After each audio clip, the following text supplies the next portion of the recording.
It's too bad she won't live. But then again, who does?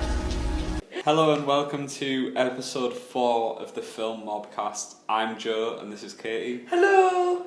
We've just sat here and recorded 2 hours of this podcast, only for it to be deleted from the system we use. So we're recording it again. So apologies if it seems like we're going through the notions with a few of these answers. We promise to try and keep as enthusiastic and upbeat as we were the first time we recorded this. We're also going to try and keep this down to around about an hour, but it may overrun because we've got some really awesome and interesting topics for today. We're going to bracket everything in comedy, so we'll start off with an icon of the golden era of comedy, and we'll end with a more contemporary look at the comedy film industry, with a few questions in between on things like who the best Bond is, what's our favourite Muppets movie, that kind of thing, a few surprises thrown in.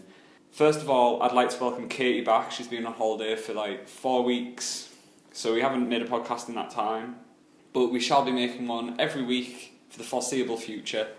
Make sure you tune in next week where we'll be discussing the best films set in a dystopian future and a lot of superhero-related things because of the release of Avengers Age of Ultron. Welcome back, Katie. Thank you. I'm sorry I've been gone for so long, but free food back home, innit? Cannot blame you whatsoever. Yeah. But yeah, it's good to be back. These are really fun to do, and obviously next week we'll, if you've got any questions, we'll answer them as well. So yeah. Yeah, you can tweet us your questions, you can ask us the questions on Facebook or Tumblr. We're the Film Magazine on all of those things. You can find all of the links on thefilmmagazine.com. No matter where you're listening to us, whether it's on YouTube or SoundCloud, there's a link to our website, there's a link to our social networking sites. Get on there, interact with us, we'll answer your questions, we'll give you a shout out, we'll make sure you're credited both in this podcast itself but also in the promotional tweets for next week's show. So you might become famous. Yeah. Which brings me on to my next thing, which is to thank everyone who's brought us to 100 listens over the past few weeks. We've passed 100 listens just on SoundCloud alone, which is amazing, and we're so grateful. Whoever you are, you crazy people, how can you stand listening to my recorded voice? But also, thank you so much. It's this is great. Yeah, we're really proud and obviously really grateful. So if you do submit questions and things like that, we'd be more than happy to give you a shout out just as a thanks for listening to us talk about films for an hour or so. We're a pair of saddles. We want the opportunity to talk about films to as many people as we want to. So yeah, exactly. And just so you know, the podcast will no longer be going out on Mondays. It'll be going out on Fridays. So this podcast being recorded on Thursday evening is going out on Friday evening.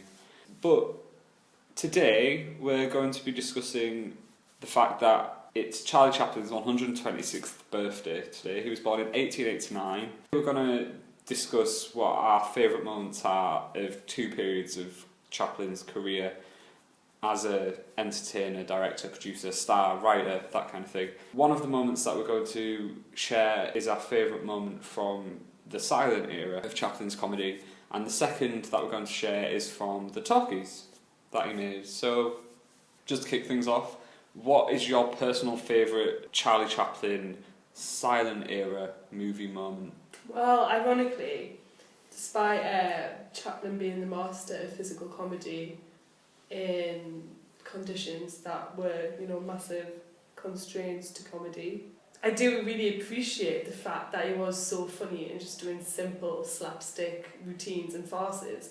But the moments that are most special to me are usually the ones that make me cry rather than laugh. In a film called City Lights, which you have to see, it is a great movie. It's funny, but it'll also pull at your heartstrings. And it's a movie, the premise is that there's a blind girl, and the little tramp is trying to raise money for her to help her fix her eyes, and he does it through, several wild adventures and stuff, including being a boxer and stuff like that. But he ends up getting arrested because I think he gets accused of stealing money or something like that, and I think he's innocent. And he's in prison for about 5 years, but within the time, he managed to get the money to his friend, and she got the surgery, and so she can see now she's got a flower shop, and her life's good. And he's out of prison now, and he's, you know, the little tramp, but even trampier, more downtrodden than usual. And but the thing is, because she was blind, she doesn't actually know what he looks like. And she actually thinks it's this young, handsome man who comes into her shop a lot. But then she sees the little tramp walking around outside, and she takes pity on him, and she goes to give him a flower, just thinking, you know, some random guy. But then she touches his hands, and it's then when she touches his hands that he recognises that's the person who gave her all the money. And it's his sweet little smile at realising that she can see now, and it's really beautiful. And I might cry. It is an all-time great cinema moment for definite, and I feel like he kind of stole the best of the best in terms of Chaplin's silent work, which is why my favourite silent moment's actually from a film that is a talkie. It's just a scene where he doesn't talk. In The Great Dictator, my favourite scene of that movie is when he's dancing with the inflatable globe, and it's this big grandiose type display of this dictator becoming obsessed with the world and all that kind of thing, and at the very end of this hugely graceful, almost like a ballet. A ballet. Of this hugely graceful dance, the globe pops in his hands as if the physical representation of his bubble bursting as a dictator, an emperor, as a man in control of the people. And I felt like that was so well done, not only because it emphasised the point of the story, obviously, but because it's just a really typical Charlie Chaplin trait of using comedy to not only add punchlines to his political messages, but also to emphasise his political messages. It was almost like the bursting of the balloon, the bursting of his bubble was the very point that he was putting across, but it was presented in this juvenile, innocent manner that Chaplin was forever famous for. It's almost like it's relevant that you can think that some political leaders almost have childlike delusions. Yeah. Like in North Korea, it says that the current leader doesn't wee or poo. That's just a childish thing to be like, I'm better than you because I don't need to go to the toilet. And his signature comedy is being childish and innocent. Yeah. But like in a cheeky way, like as I said, that when he in Easy Street, when he's in a church, and before he leaves, it's like, oh, actually, I'll give this back, and he had pocketed the collection box. But yeah, I think that's really important. That it basically, in the faces of such evil, you could say evil, and particularly with the Nazi regime, the best way to kind of help overcome it and rebel against it is to laugh at it. Charlie Chaplin is never offensive in his comedy. It's physical, it's simple and childlike, but that's the genius of it, though. It's an incredibly well developed means of telling comedy, and it's one that I feel modern comedy, especially, but any comedy of the talkie era, can't replicate, because there's such reliance upon almost pseudo-aggressive type verbal comedy, written comedy, as opposed to this simple and innocent physical comedy. Just like having a funny walk, basically. Yeah, but also like my scene with the globe, it's incredibly well done, and it says a lot, while at the same time presenting this guy as the lovable character that he is. Yeah. As the tramp. Yeah. And I know that your favourite talkie moment's also from The Great Dictator, so if you want to explain that to everyone. But sorry, I kind of spoke over you there. My favourite talkie moment, basically I saw a few silent films before I saw this one of Charlie Chaplin, so I was excited to hear his voice, and it wasn't a disappointment, because not only does he have an interesting voice, such as especially in the bit when flying in a plane that's upside down, and it looks like everything's defying gravity, and his pocket watch is going woo in his face and he goes, "Oh, how odd." Very cute and British, but also he uses his voice to brilliant effect, because in the film he plays two people, the dictator, the great dictator of the title, and also his doppelganger, who is just a humble barber. And through a series of ridiculous circumstances and basically a farce that Charlie Chaplin is the master of, they swap places at the end, and it's just at the very moment when the dictator is expected to do this speech, basically to possibly motivate troops to invade other countries, things that were happening at the time in Germany. And this came out, I think, in 1938. Yeah. This is the eve of war we're talking about. And it just starts with the most humbling and possibly the most important line ever spoken in cinema, which, "I don't want to be an emperor. That's none of my business." That, I think, Charlie Chaplin was chucked out of America because they thought he was a communist. And you can tell why, but I think, well, you might get that me and Joe are a bit lefty, and I think that's most important. He is saying that he is just a human being and he has no authority and no business basically telling thousands of people to do what to do. Not only what to do, but to go kill. Yeah, like, yeah. To live under the rule of him. Yeah. Most of what he speaks about is love in this speech. And me and Joe are admittedly kind of massive hippies. We believe love can change the world, and we want it to. And I was saying, I've been discussing before that like Charlie Chaplin actually had a hard life, a hard early life. He grew up in the workhouse, you know, in London. And if you've seen Oliver Twist, you know that's not very nice. Especially in the time that he grew up there, in the early 1900s and the late 1800s. Like, yeah. That was probably, like you said in the previous recording of this podcast, probably the hardest time to grow up as that kind of kid. Yeah. Life expectancy in industrial Britain was 17. Yeah. Basically. It's a horrible, crappy time. And he takes all of these horrible things that's happened to his life, and he doesn't become bitter. He speaks of love and how that should be used to change the world.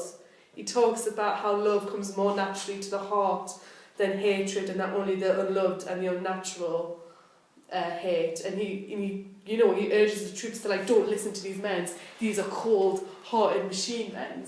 Because he keeps on talking about machines. He says that planes and radios have brought us closer together, but people have become cold.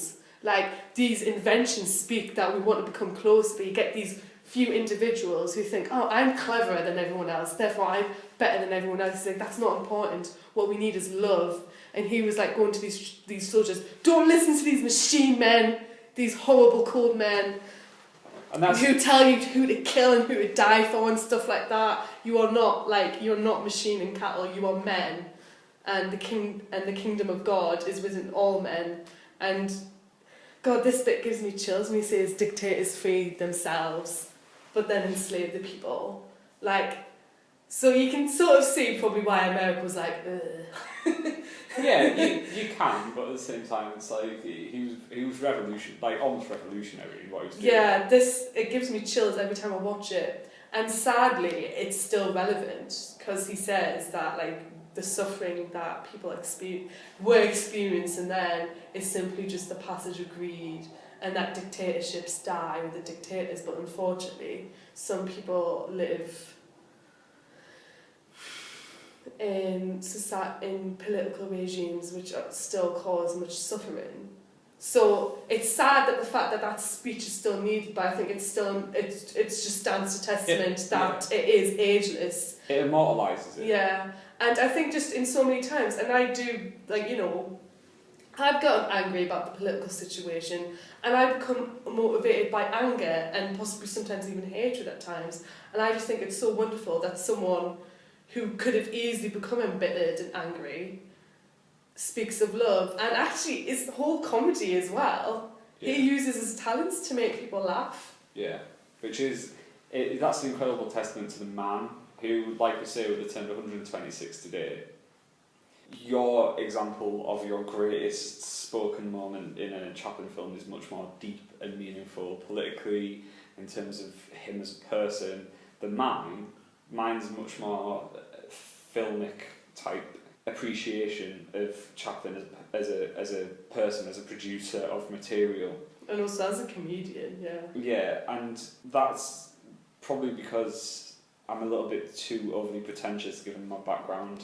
Oh, shut up. But my favourite talking moment is in modern times where Chaplin, who had been pushed and pushed and pushed by distributors and producers of films for years to do a talkie, finally got around to doing one. So everyone in the advertising industry and whatnot said, here's Chaplin's first ever talkie, the greatest moment of every Chaplin fan's life type thing. And Chaplin... It's like episode 5 of Star Wars. Yeah. That's how epic it is. Yeah. So Chaplin gets to this point in this film, which has been silent up until this very scene, and sets up a medium shot of himself to build the anticipation to him finally speaking, while at this restaurant where he's kind of forged his way into a job that he doesn't want, and he's trying to get out of some issues with some bad guys, and the typical Charlie Chaplin farce, as you described it as earlier.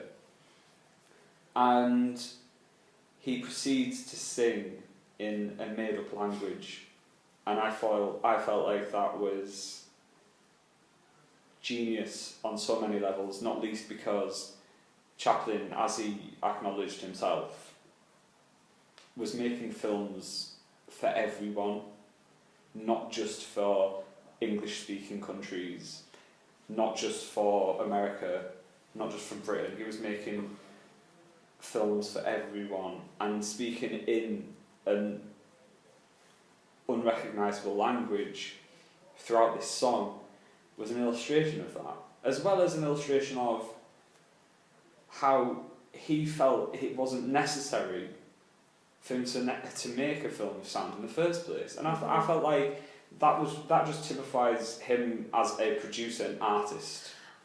You say that's not very deep, but I kind of think that's really poignant. It's like poignant. It's very much like the Tower of Babel moment. Like everyone speaks different languages, and then it separates us and estranges us from each other. Definitely. He was again the hippie moment. He was like catering for everyone and stuff like that. Definitely, and he's again like, to go back to him as a person, he's very like leftist idealistic notions. That was a perfect representation of it in terms of his work as a producer, whereas yours was the perfect representation of it in terms of him as a writer, as a performer. And both of them, as well as the two examples that we gave for the best silent moments in Chaplin's career, kind of sum up, in my opinion at least, why Chaplin was such an important figure, not only within comedy but within cinema as a whole. He was an icon, rightfully, but he was also an incredibly deep person who added meaning to everything he possibly could while producing films, and deserves the sort of credit that we're giving him in this podcast, because at 126, he came around a long time ago, probably 100 years ago now. And he's still fucking relevant. And do you know why? He's got heart, that's why. Exactly. So, if we're to move on to the first main question of the piece, and this is where I feel like things get difficult, because rather than just suggesting our own favourite things, we're kind of competing a little bit. If you haven't listened to the Film Podcast before, we ask a number of questions, then we try and answer them with our own opinions and convince each other as to why our own opinions are better than the other person's, basically. Yeah. And the first question of today is actually to do with the Muppets, because the Muppets was rebooted 4 years ago this month. Roughly. And we thought, with the announcement of a potential Muppet show coming back to ABC in America, it'd just be a great time to speak about the Muppets. So, the first question is, what is the best Muppets movie? Mine personally has to be Muppet Treasure Island. Right, it came out when I was 3, but it still makes me wee myself laughing. Every moment is absolute comedy gold, and no one breaks the fourth wall like the Muppets do, like in the first 10 minutes of he dies? This is supposed to be a kids' movie. It's great because, like, you know, it's actually, you know, it's quite adventurous. You know, I assume people know the general plot of Treasure Island. So, you know, they're going sailing and there's, like, you know, they have adventures on this remote island, but also it's got, like, music numbers, it's got hilarious jokes, it's got all these colourful characters. Half of the crew are wild Muppet types, actually, right? Yeah, but if you don't want to watch the movie, at least check out the roll call scene.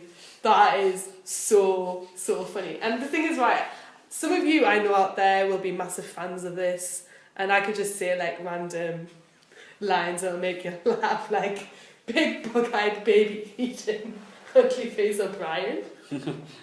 Aye! It's just the way the jaws troubled. But yeah, it's just a great film, and I think it has the best soundtrack of all of the Muppet movies. But then I would have to say that in terms of production, though, possibly the best one is A Muppet Christmas Carol. Yeah, I completely agree with you. I feel like my opinion of the Muppet Treasure Island was that the kid was annoying.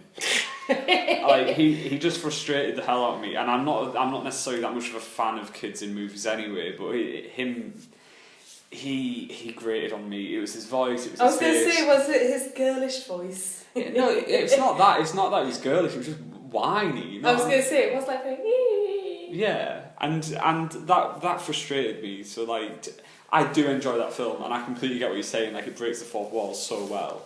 I can't complain at you for not liking the kid, because I think in every episode so far I've been like, I bloody hate the children in this film. So, you know, I'll give you that excuse. But I do agree with you that A Christmas Carol is overall as a production the best Muppets film.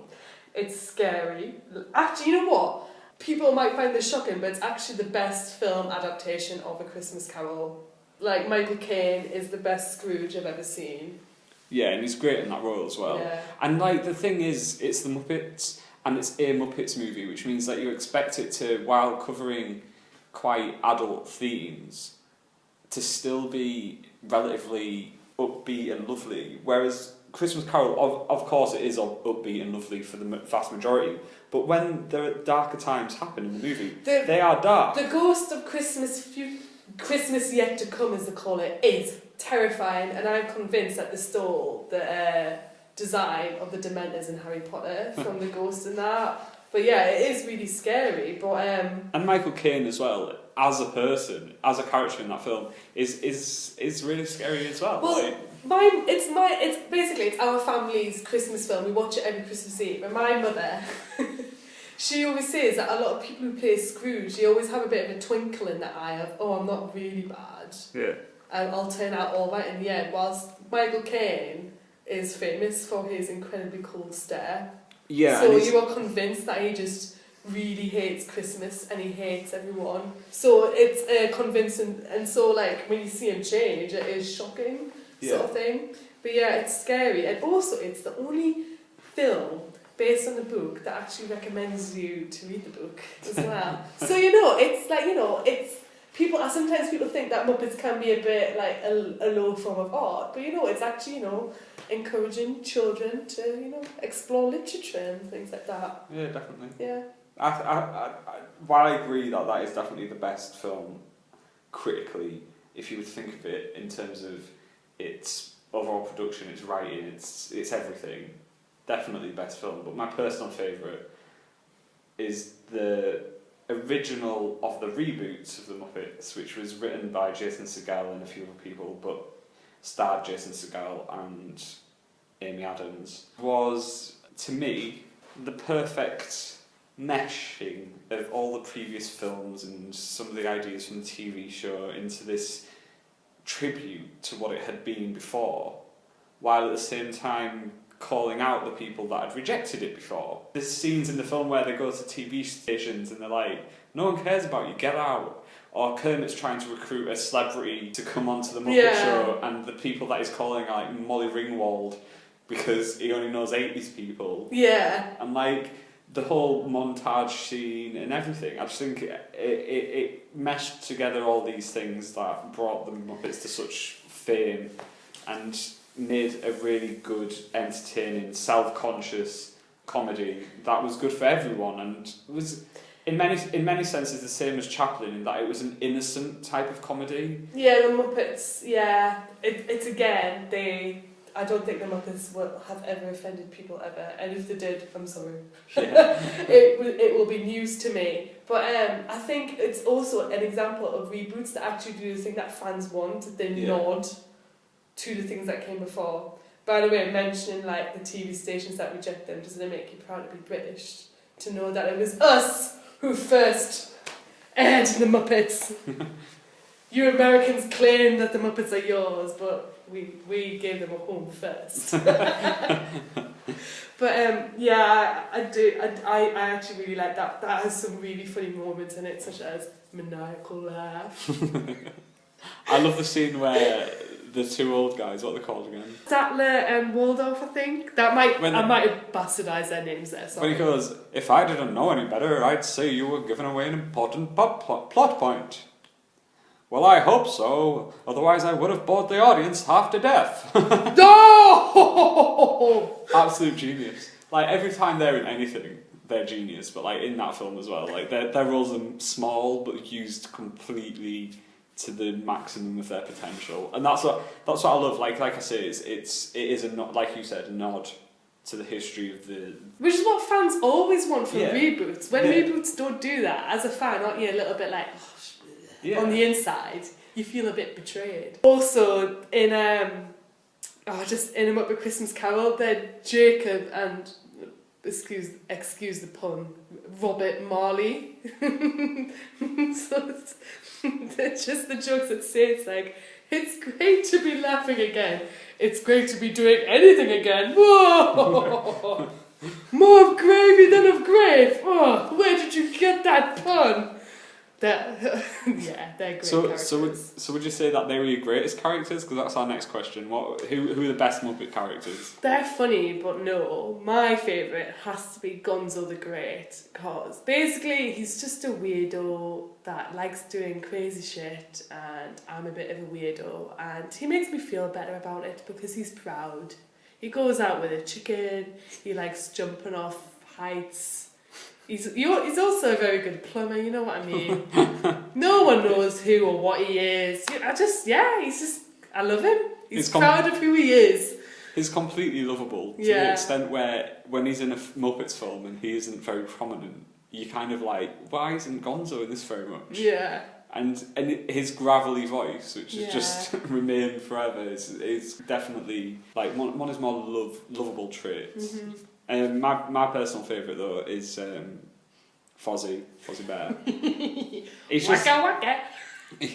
Exactly. In many like he's just got a heart of gold, which is like you can't. That's the most lovable thing in anyone. It's like loyalty. It's so loyal. Yeah, it's so loyal to Kermit, and he'll do anything for like the greater good of everyone there and that kind of thing. And yeah, he makes wisecracks and terrible jokes, but that's why he's so lovable. And the fact that he does that, he makes those wisecracks and terrible jokes, just reminds me of myself. In many respects. When you're like in an awkward situation, you say something, you're like, oh god. Yeah. Oops. Exactly. So like, as you say, Gonzo reminds you of you. It's like, he reminds me of me. So undoubtedly, he's the best Muppets character in my opinion.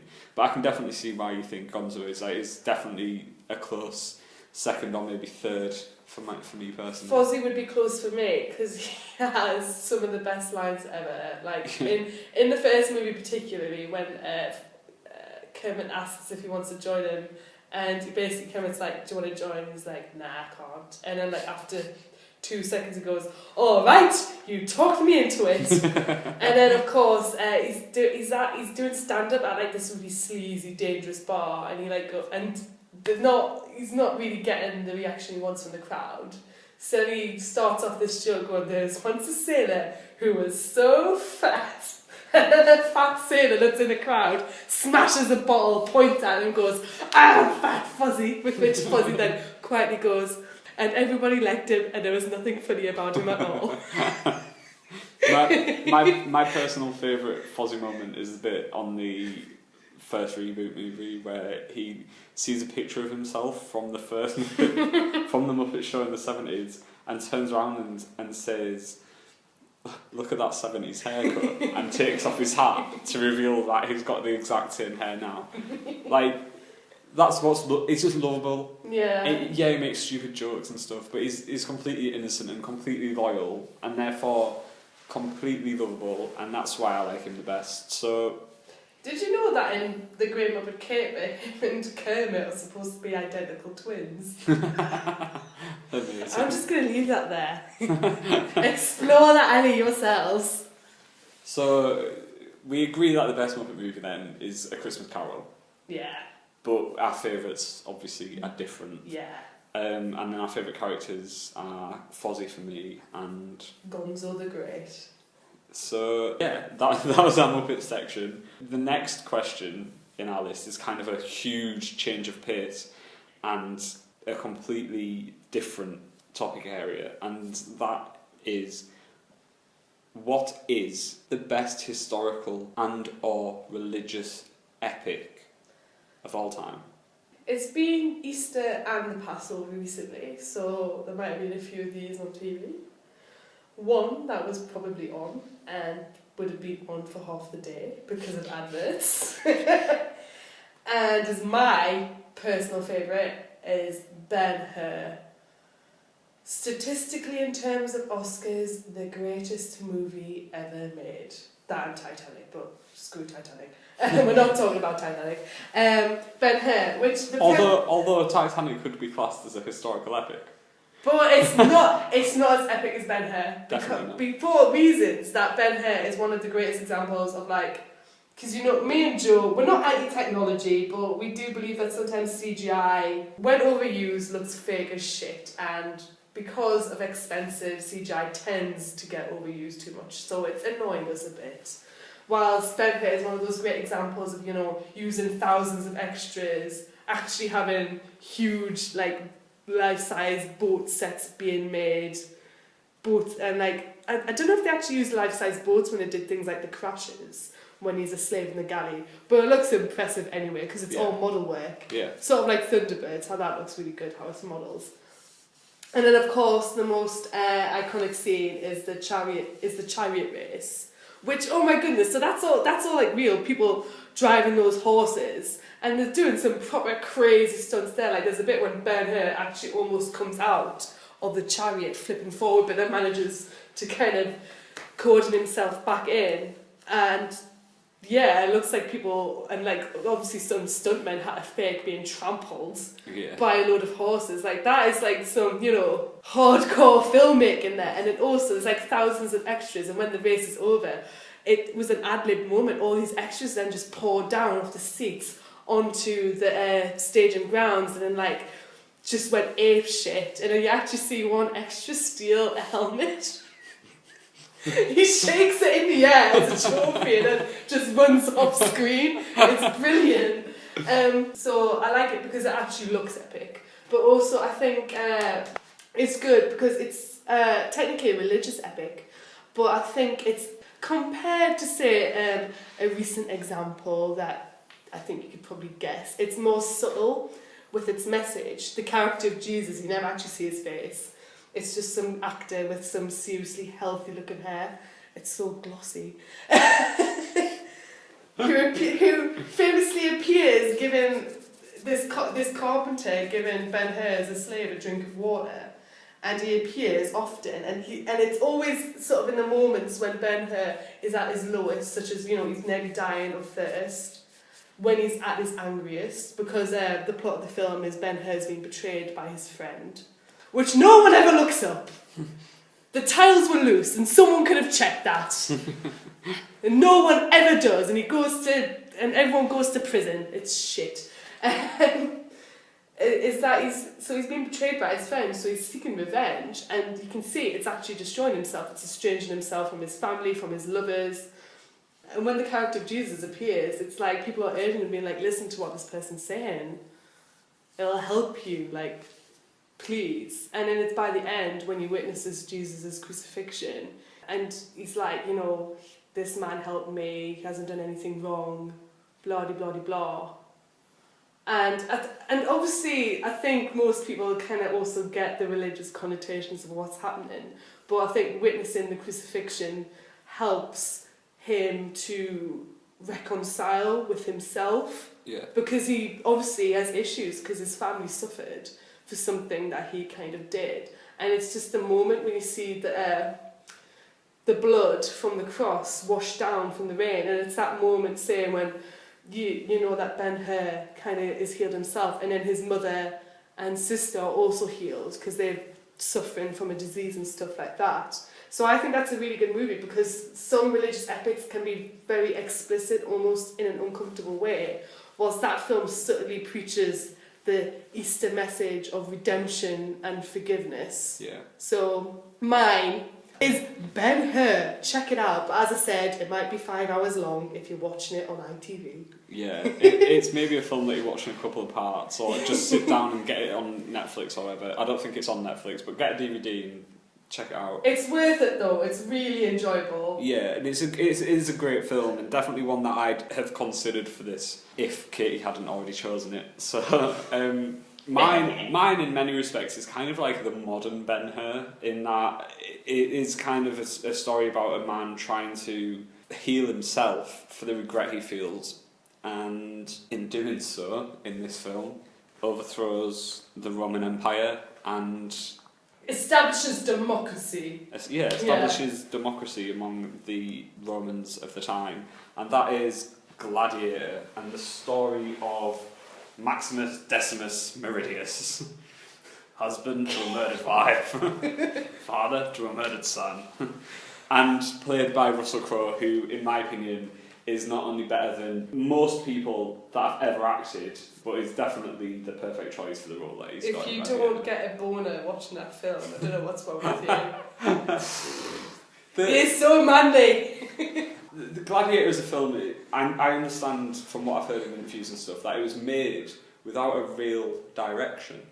Like, they started making the film and didn't really know where the script was going to go. Was it just basically like, we want to just make this badass film with loads of action sequences and blood and gore? Yeah, and coming in the year 2000, it was coming at the end of the 90s where everyone was kind of overdoing everything. They were just throwing money at anything. So Ridley Scott got this endless amount of gold to throw into a film and started making one. And it's one of the only occurrences that you'll ever see where doing so creates this such a naturally well played out telling of the story in such a way that you have to at least at some point feel it provokes that response from you. And I'm not saying it's better than Ben-Hur by any means, but it's definitely more in keeping with our modern way of thinking. Yeah, definitely. Our modern ideologies. It's a lot darker, it's a lot less positive. Like,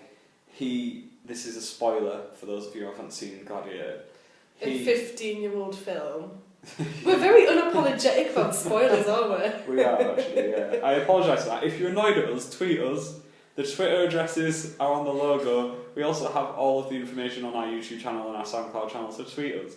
In the end, he's kind of reconciled from the guilt that he felt as he's reunited with his wife and son in the afterlife. Oh, fucking hell. Sorry, that's really emotional. Yeah, this is a really emotional moment, but to do so, he obviously has to die.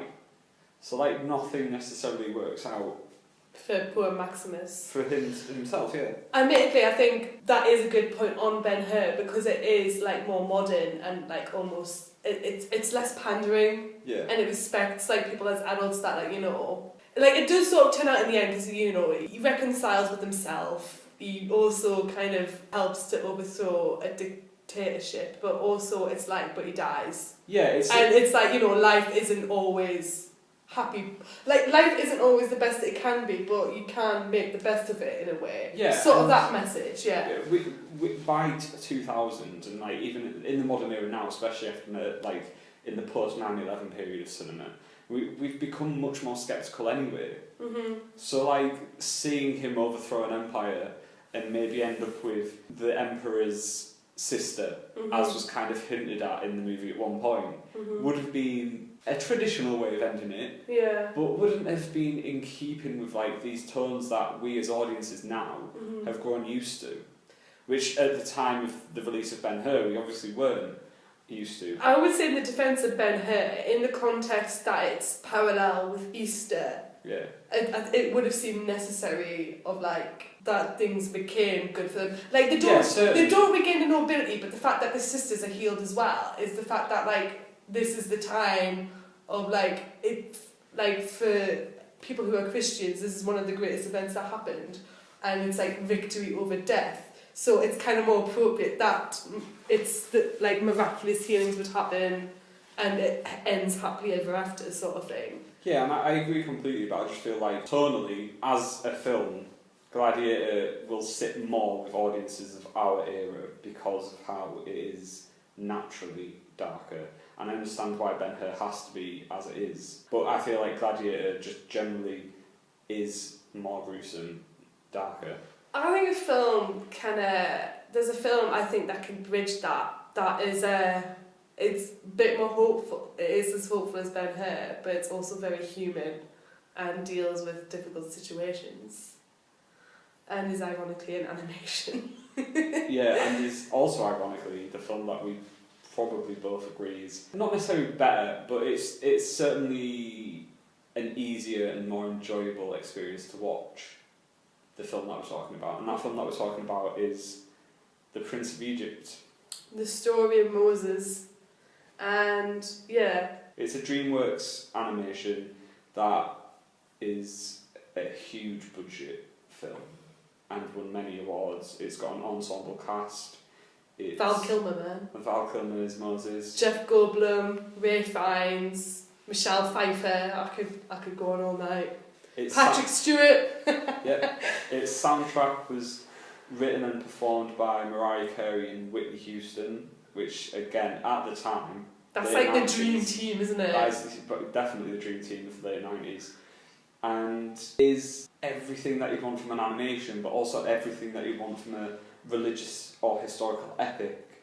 And in doing so, it tells this story in a way that's not oversimplified, as is often the case with religious epics. It's for example, like the gist is that it documents Moses' life from him being put in a basket to rescue him from the Egyptians, basically culling the Israelites, up and to see him basically raised alongside Pharaoh, like Pharaoh's son, so he's being raised as Egyptian royalty. Then the revelation that he is actually the Israelite.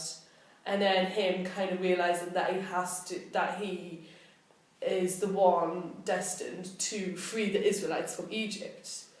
And yeah, the moment when he realises that, because like he's torn all the way, like when he finds out that his supposed father did this terrible thing, and he's witnessing the Israelites suffer and whilst being treated as slaves, and he actually ends up killing a man, which is why he runs away, and he encounters the burning bush, which is interpreted as God speaking to him. And so God's basically like, I choose you to free the Israelites. And so he feels that duty to it, and he feels really guilty because, he acted as a prince and was all like, blah, blah, blah, you're just slaves. So he's experiencing that guilt. But then at the same time, because obviously Pharaoh is reluctant to give away the slaves at first. And so if you're familiar with this Bible story, which is like 5,000 years old, you know that then God sends 10 plagues to the Egyptians. And in this great song, you can see the conflict that even though like Moses feels like he has to, he has a duty to saving his people, he feels awful because one, he's causing the Egyptians to suffer, and also he feels like you do see that in the film when he's grown up, he loves his brother who becomes Pharaoh, but now he's basically acting against him, and like Pharaoh sings at some point like, why do you act as if you hate me? Like, I thought you were brothers, why are you doing this? And then in the final plague, again, spoiler alert, but this is a biblical story known to millions. And the last plague is the death of the firstborn of every family. And in the Egyptians, because obviously the Israelites paint the blood of the lamb on their doors, and so Pharaoh's son is killed. Moses obviously feels so guilty, and then Pharaoh basically tells him to go away and just to take his people, and basically gives the impression of, I never want to see you ever again. And as he walks away, he just collapses. And also, over this, you can hear the voices of thousands of women crying as they've found their children dead. And he just breaks down and starts crying. So there is the element and that's the layers to it, isn't it? Yeah. Because it's not just a simple presentation of like what is obviously an epic story, a religious epic, as we're talking about. But it's like, you don't just get the simplistic thing that happens in a lot of them, where it's this very one-dimensional story about this one person with a very clear motivation and clear destination to get to in the end. And nor is it the simplistic thing that happens to a lot of animations, where it's reduced because they assume that it's going to be just for children, solely at children who might not understand the wider consequences of each character's actions. Whereas in that film, I feel like, obviously, coming from where it came from, had an educational responsibility anyway. Well, yeah, Steven Spielberg himself is Jewish, and so he would have been brought up on this story. Yeah, so it's going to have that naturally incorporated into it, but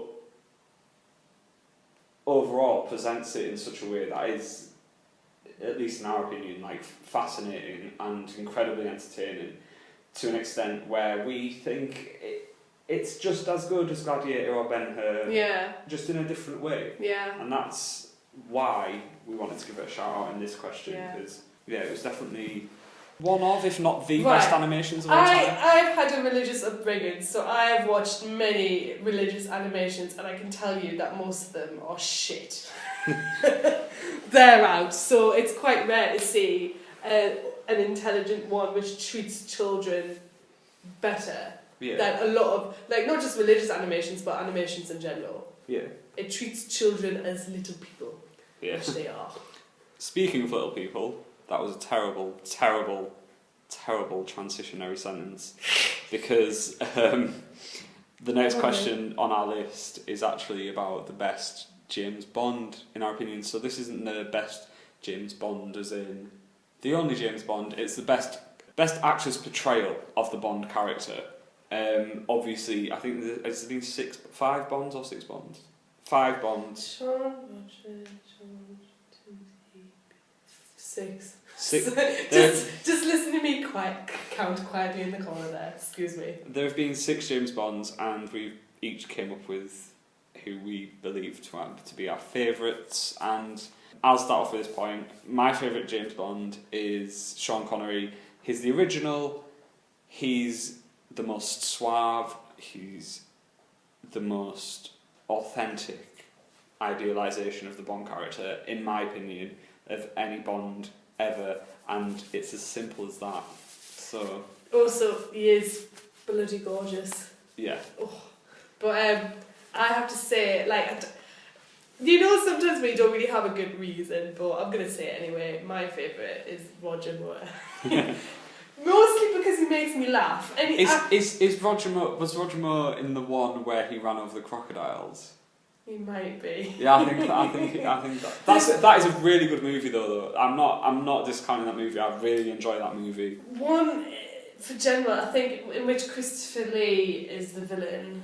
I'm not sure which one, but he has a fight with a sumo wrestler, and it's like that would only happen in a Roger Moore one. That's why I love him so much. It's very silly, but actually I think it's quite poignant to the fact that I think Roger Moore is the most, smoothiest, funniest, flirtatious, charming one, which makes it more shocking when he acts what basically James Bond is a cold killer.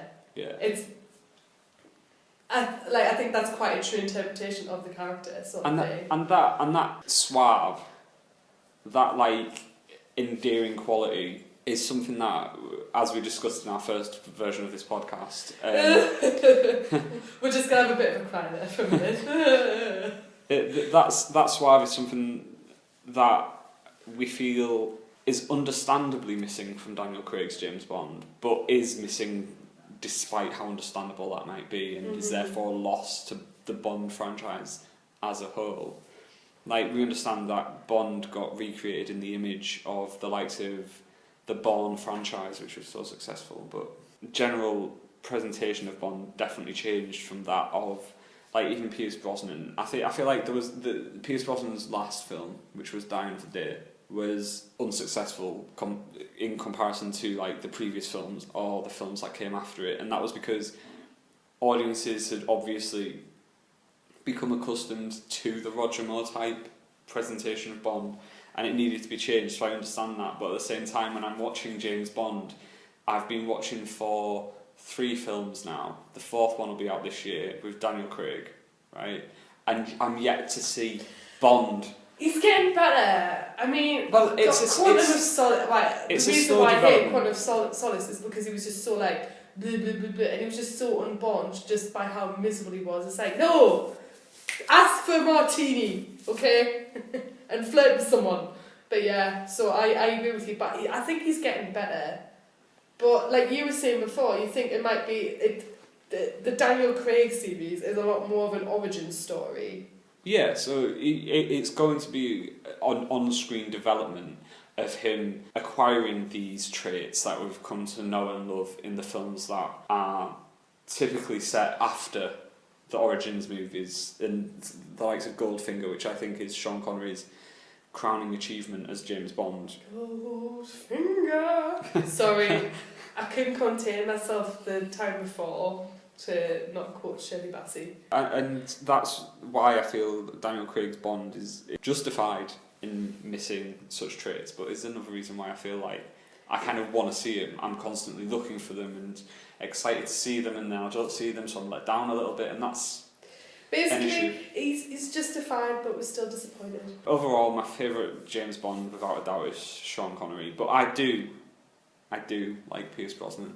But that's because of how old we are, though. Yeah, that's definitely a generational thing. Like, we grew up in the era of Brosnan, so it's not too much of a stretch to imagine that we know him as Bond. Mm-hmm. Like, he's just our Bond, our age group's Bond. But he yeah, is tainted by Mamma Mia now, though. Is there any chance I can even convince you for a second to consider Connery above Roger Moore in this one? It's, you know what, the factor to make me laugh is quite a powerful one. Fair enough. So we're not agreed on the Bond thing then. Yeah, right. I'll acknowledge that Sean Connery is, like, you know, the beginner, but I do really like. He makes me laugh. So just to wrap that up, I like Sean Connery. Katie likes Roger Moore. We both kind of appreciate Pierce Brosnan as the idealisation of Bond for people our age group, but generally our favourites are Connery and Bond. Connery and Moore. Connery and Moore, yeah, Bond. And before we move on to the next question, which is a big one, which is really difficult to answer, I just want to bring your attention to the fact that we're doing a short film competition at the minute. So if you've got a phone, a camcorder, any sort of recording equipment, and you want to make a film, whether it's animation or live action, you can submit your film to our film competition, and what we'll do is we'll offer you promotion to over 1,200 followers on social networking sites at the minute, and that number is ever increasing. Thanks, guys. We love you! Exactly. The competition itself, it will be closed at the beginning of July. We'll promote every single entry to our vast amount of followers and basically get your name out there. So if you've made a film or you want to make a film, enter our competition, we'll get your name out there. We'll then create a short list of our top 10 names and offer those 10, maybe 15 in the shortlist to a public vote, which will determine whether or not your film makes it as the TFM short film competition winner. And that will result in lots of free publicity And promotion. and just a lot of love in general, as well as our continued following of your career as it develops. A nice pat on the shoulder. Exactly, yeah. All you have to do is go to thefilmmagazine.com. There's a link to the short film competition in a poster on the right hand side of the webpage. We'll also be promoting it all week, as we always do. So have a look on there, see the terms, see the conditions, send Kat an email, and hey presto, you'll be in the competition, you'll get promoted. And It would mean it is like a really good opportunity for free publicity, because we do have a sizable following. So yeah. Now that I've plugged the short film competition, you should all enter, because we'd love to help you out. We're going to move on to the biggest question, I think, of this whole thing, which is Back to the Future or Indiana Jones, which is the better film franchise? Right, I will make this very clear. Back to the Future is one of my favourite film franchises ever, and I love it. But to be critical here, Indiana Jones has far better production values, but that is kind of unfair because it has loads of money pumped into it. But like, they're more impressive. They're like proper big adventure films. By the way, we're ignoring the fourth one. Okay, let's just pretend. The nuked fridge one. Pretend the fourth Indiana Jones film doesn't exist. Okay, we'll just pretend they didn't nuke the fridge, the franchise. But okay. But the original trilogy is amazing. Big adventure sequences. The Temple of Doom is one of my favourite films ever. One of those great examples of like genuine horror, but loads of comedy. Like the bug tunnel scene's great because that is a fucking nightmare for me. But her reaction to like, yeah. By the way, guys, if we were ever in that situation, you'd be dead. I'm not saving you. I'm not putting my arm in there. I don't doubt it. I also don't doubt that my reaction would be the exact same as what Indiana Jones's reaction was in that scene. Which when he just shoves his fist, he's like, "I'll kill you if you don't." Okay. Exactly, like, because obviously, I'd never really expect that situation to occur, but if it did... Let's just hope it doesn't. But it's also when she finally does do it and then she runs in, this is what I'd be doing, shaking her head going, get them off me, and then accidentally sets off the mechanism again. Me being as graceful as an elephant with diarrhea, that would just be me. That's fair enough. Also, that film, I understand what you're saying, that scared me as a kid. It was particularly the claw scene where he claws out a man's heart. What's the chant he says? It's really good. I don't know. But it is really good, yeah. And that scared me to death as a kid, and that's not an exaggeration, because as a kid, I did watch a lot of films that I perhaps shouldn't have watched as a kid. Like, I watched Alien when I was under 10. For definite, and that's a film that is scary. It is adult in its themes as well, but it's genuinely a horror film. Whereas Indiana Jones: The Temple of Doom isn't a horror film. It's an adventure kids film. Yeah, but it scared me more. It's one of those, you know how there's films that are scary and then there's films that have kind of traumatised you a bit. Yeah. Maybe it traumatised me. I think, no, but in general, the Indiana Jones trilogy are very good at that, such as in the first one, the effects of their faces melting off. Yeah. When they open the Ark of the Covenant, that is scary, especially the eyeballs liquidizing. Yeah. Very nice. And I feel like that's a really good argument to have, like the production value and the overall like cultural impact, I think, of a film like Indiana Jones is definitely probably larger than Back to the Future, but for me, I think I'd lean towards Back to the Future simply because I find it more quotable, for a start. Also, given my age, I'm in my early 20s and obviously grew up watching Back to the Future. There's a level of that I can identify with Michael J. Fox's Marty McFly. I can see that kind of thing happening to me, if that makes sense. Heavy. Exactly. It's a film, I use the word heavy a lot, and I'm probably the only person in the 21st century to ever use the word heavy. And it's because of Back to the Future, and like that, for me, kind of encapsulates what Back to the Future is. It is a moment in time, sure it is. You can't argue against that, but at the same time... It has, right, Indiana Jones, it's like, you know, a proper action film, but Back to the Future... It's kind of got more heart. It's more charming. Yeah. It makes you smile more. Like the character of Emmett Brown is, you gotta love it. Also, when he gets the plastic surgery and he looks exactly the same.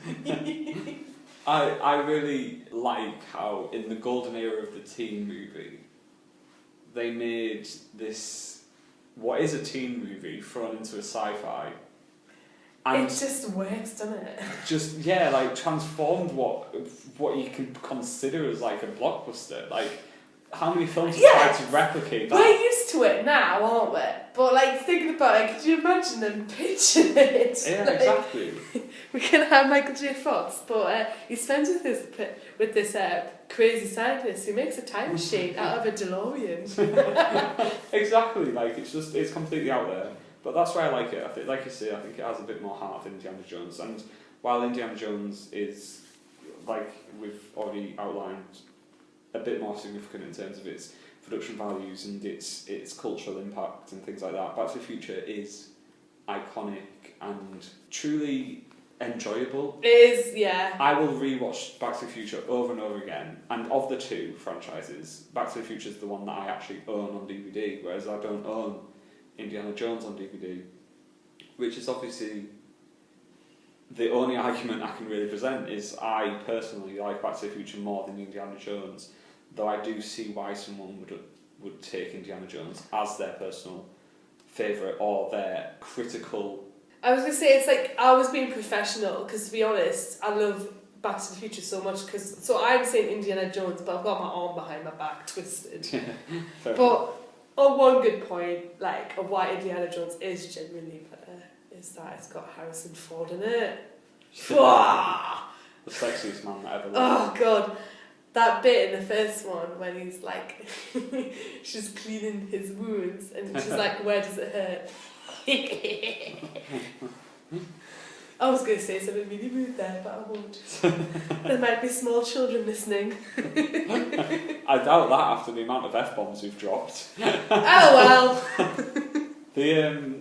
Right, so are you a Back to the Future person or I can't say. It is really difficult. I've actually got an ache in my chest. I am a Back to the Future person, I think. I do love Indiana Jones, and it's undoubtedly a classic of its genre, but Back to the Future just, I feel like, speaks to me a little bit more, which is always nice. Can I be left undecided? We made progress from the last one, though, haven't we? Yeah. We were both like, At least Joe's made a decision. Well done, Joe. So, after that difficult question, which I'm sure people will have their own opinions on, and again, you can share those with us on Twitter. You can either tweet us directly at our personal Twitter accounts, which are available on the Film Magazine's Twitter account under the list of like writers that we have going on, or you can tweet the TFM Twitter account, and we'll get back in touch with you either personally or through that account. You can also like make us answer other horrible questions like that. Like, I don't know, Harrison Ford versus Sean Connery. Along those lines. Yeah, we can talk about which boy's the sexiest. We'll love that, won't we, Joe? Oh yes.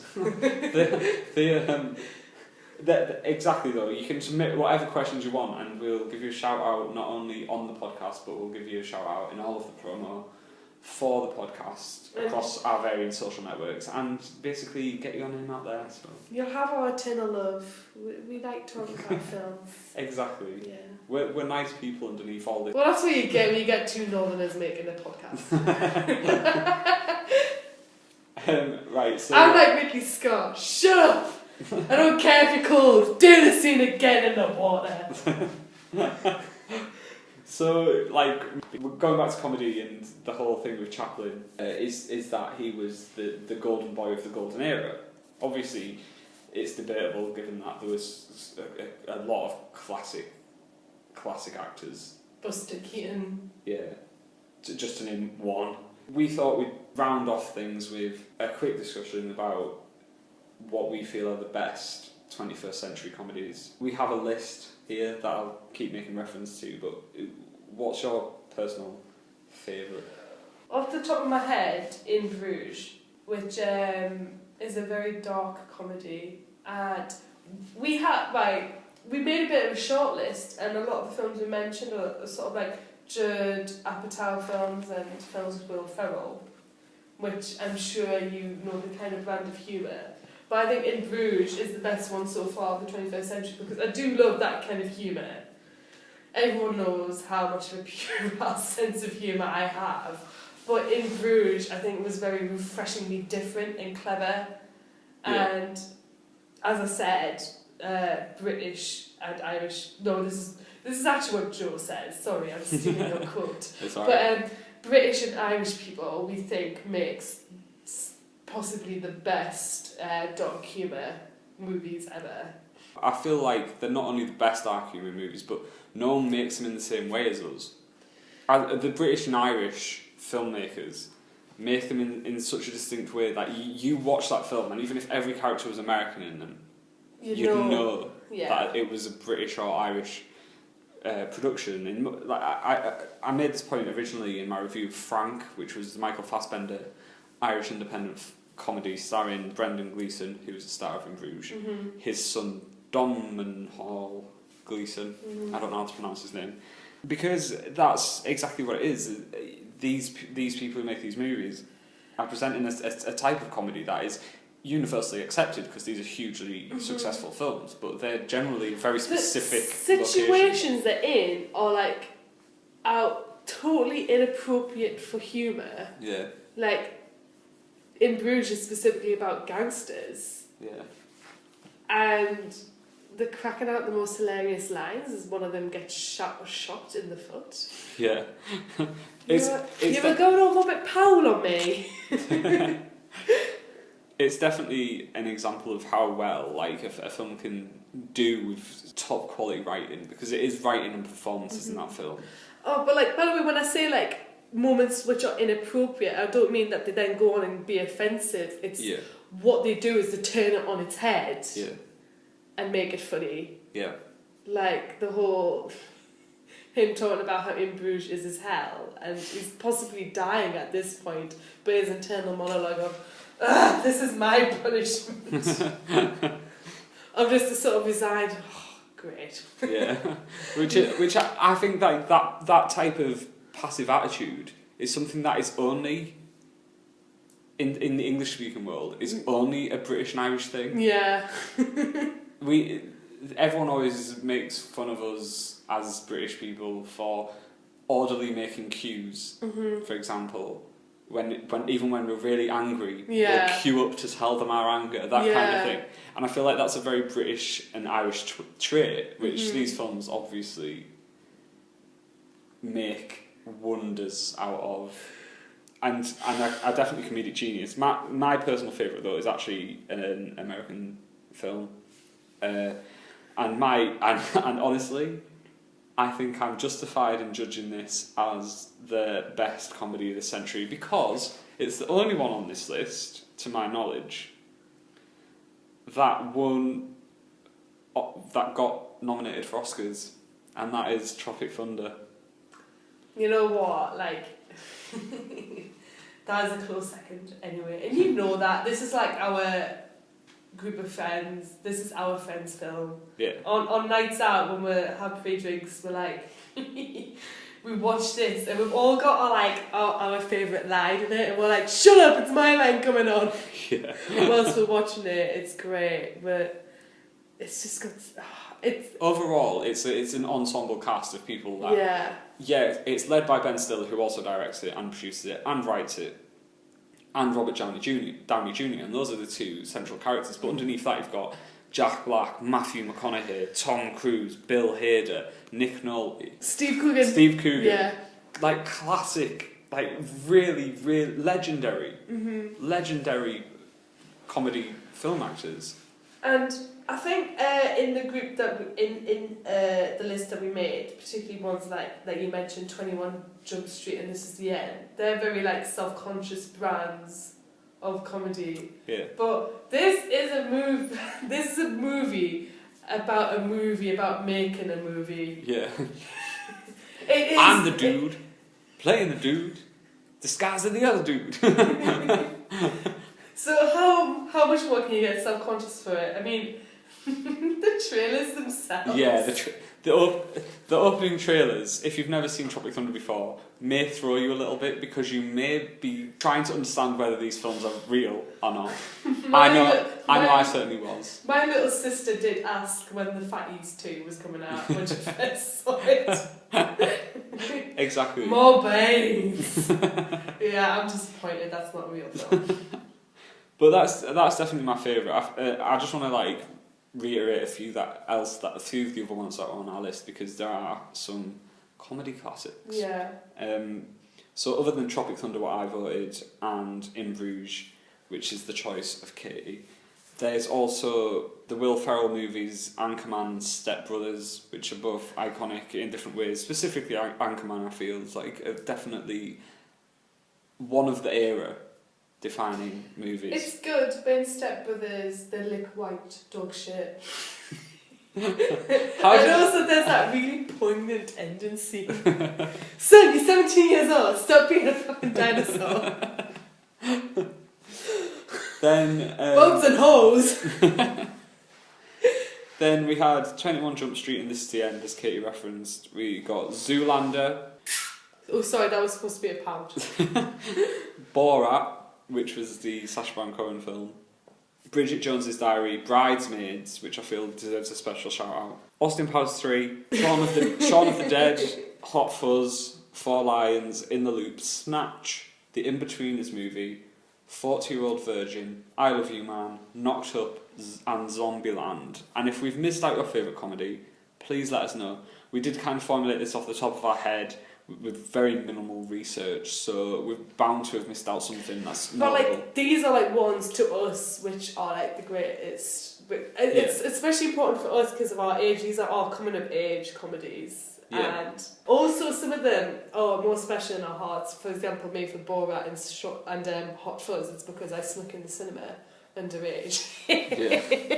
Or like we were discussing in the last podcast, one for me was the experience I had seeing Bruno, another Sacha Baron Cohen film in the cinema, just because of the universal laughter that occurred. Cringing. Yeah, and cringing that occurred in this packed out cinema screen at certain scenes involving nudity, and that was just for me an excellent experience that boosts my reception of that film beyond what it might be for someone else who watched it by themselves in their room one time. But it's my sister, she went to see Knocked Up in the cinema, and she was actually old enough because she's about 5 years older than me. But she said there were loads of young boys that obviously went, and then the bit where you see the baby actually coming out, you heard a lot of young squeals. Yeah. So I think so obviously some of these films may have higher standing because of what they mean to us in terms of basically I'm not going to have a film, I'm never going to experience sneaking in a film again, so these films always stay dear to your heart, is what you're saying. And I feel like we're both justified in that In Bruges is probably the most critically acclaimed of the group, without a doubt. Whereas Tropic Thunder obviously got the Oscar nominations, specifically the one for Robert Downey Jr., which is new for comedy films. It doesn't happen very often. So I feel like we're justified in our choices. And I feel like that's a good way to round it up, because I do agree. I feel like Tropic Thunder and In Bruges may be my 1 and 2 if I'm looking at it critically. Whereas my heart would be on other films if I was just decide which were my personal favourites, despite the fact that Tropic Thunder would remain number 1 no matter what happened. But I feel like that rounds it up pretty well. We've got In Bruges and Tropic Thunder as our best comedies of the century. If you don't agree, let us know. Also, you can get onto Becca's back by tweeting her at Becca_TFM and tell her to make a list of the top 10 best comedies of the century, because she makes our top 10 lists. And if you feel like we've missed some off, or you want a better position for one of the films that we did include but didn't count as our favourites, let her know. She'll make a list. Everyone will be happy. She can bitch about us in the list. Yeah, exactly. So, just to round up the whole podcast, we had a discussion about Chaplin and basically came to the conclusion that we love him. So he's amazing. If he was here, I'd give him a kiss on his face because he's lush. Mwah. Happy 126th birthday, Mr. Chaplin. You made the world a better place. Definitely. We also said that the best Muppets movie of all time was Muppets: A Christmas Carol. Yeah. But our favourites were Treasure Island. And the first reboot movie starring Jason Segel for me personally. And our favourite characters were Fozzie and Gonzo the Great. And then we had a discussion about the best historical/religious epics, and there are countless that are great, but I said Gladiator and Kate said Ben-Hur, but we came to an agreement that our out of left field suggestion for all of you looking to be introduced to historical/religious epics should be Prince of Egypt. It's an epic animated film. And the animation is superb. Yeah, and we just thought it was definitely a great film. Maybe not as good as Gladiator and Ben-Hur, but it was definitely worth a note, at least. Mm-hmm. Then we came to a conclusion that we couldn't agree on the best Bond. I chose Sean Connery. I chose Roger Moore. And then Back to the Future versus Indiana Jones. I chose Back to the Future, but you couldn't choose. Yeah, my heart is breaking. I'm sorry. And then, as I've just said, our favourite comedies of this century are In Bruges and Tropic Thunder. And that's all for this podcast. Thank you for listening. It's been a pleasure, as always. We recorded this twice, but I feel like it maybe even worked better the second time. Hopefully, if it did sound like shit, I'm so sorry. But we were a bit frustrated, admittedly, but it's okay. If you've got this far, thank you so much. Like, reaching 100 listens on SoundCloud was a massive deal for us, and we're so proud and grateful for all of your help. Also, next week, look out for what we think are the best films featured in a dystopian future. As well as a special look at superhero movies in general, in honour of the release of Avengers Age of Ultron, that we shall be going to see on opening day, correct? Ooh, happy birthday, Joe. But also, like, the floor is open to any questions and stuff. We would love to hear from you. Yeah, definitely. And we'll give you a shout out if you do submit questions and all that stuff. So make sure to go to let'sfilmmagazine.com, follow us on Twitter, Tumblr, Pinterest, YouTube, Google+, and look at our stuff on Redbubble. We sell a load of great, awesome merchandise designed by a variety of different people. So just check us out wherever you can find us, and make sure you get in touch with us with regard to the questions, like Katie said. If you ever want to just talk to us about films, maybe ask our opinions on anything, you can find us on Twitter. I am at Joe TFM, that's JOETFM, and Katie is at Katie_TFM, that's KATIE_TFM. So yeah, if you want to contact us for anything, it doesn't really matter what it is, just make sure you go on there. You can also drop us an ask on Tumblr, comment on Facebook, we'll get back in touch with you. If you want to insult us and think we are stupid and uncultured swines, you're more than welcome to. Yeah. And that's all for this week's episode, but thank you so much for listening and for getting us to 100 listens on SoundCloud. You're all awesome. Thank you. And bye. Goodbye, good night, goodbye, bye-bye.